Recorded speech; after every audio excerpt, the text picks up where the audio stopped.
On the morning of April 19, 1995, a decorated Gulf War combat vet blew up the federal building in Oklahoma City using a truck bomb that he didn't build and a Ryder truck that he didn't rent with the help of a passenger who didn't exist. Having just gotten away with the largest act of terrorism on U.S. soil to date, the Fort Bragg-trained Special Forces Sheep Drip Dropout blended in with the crowd by making his getaway in a car without a license plate and was immediately pulled over. The ATF was the supposed target of the attack, but luckily all of their agents were out of the office that morning. Later that day, the president boldly declared, "We will find the people who did this. And when we do, justice will be swift, certain, and severe." Except for John Doe number 2. John Doe number 2. John Doe number 2. Who, according to the FBI, never existed. In McVeigh's unprecedented 3.5-week trial, the prosecution didn't show the CCTV footage of him and John Doe number 2 parking the Ryder truck. Didn't explain why 24 separate witnesses mass hallucinated the existence of John Doe number 2. Didn't explain why the government was testing truck bombs and the Army was storing Ryder trucks at Camp Gruber right before the bombing, and didn't talk to the FBI informants who blew the whistle on the plot. But they did collaborate with the CIA, and they did convict McVeigh as the lone wolf bomber and Terry Nichols as his bomb-constructing accomplice. Still, a bunch of crazy conspiracy theorists, including 300 bombing victims, insist on talking about facts and evidence and refuse to simply believe what they've been told a million times by people in tailored suits with well-coiffed hair. They quote the U.S. Army Brigadier General and the FBI crime lab whistleblower and the inventor of the neutron bomb who point out the physical impossibility that the Ryder truck bomb did the damage to the building, but that doesn't matter because if there were other bombs in the building that day, we would have heard about them. The second explosive was found and defused. I think he said another bomb. The Justice Department is reporting that a second explosive device has been found.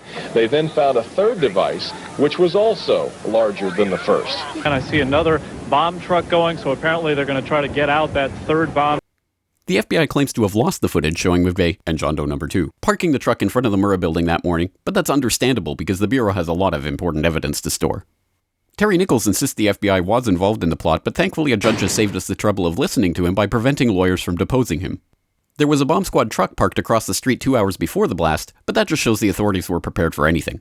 And other documents obtained by 2020 show that someone called the Executive Secretariat's office at the Justice Department in Washington and said the Murrah building had been bombed. But this was 24 minutes before the blast. But that just shows the public was unusually vigilant that morning.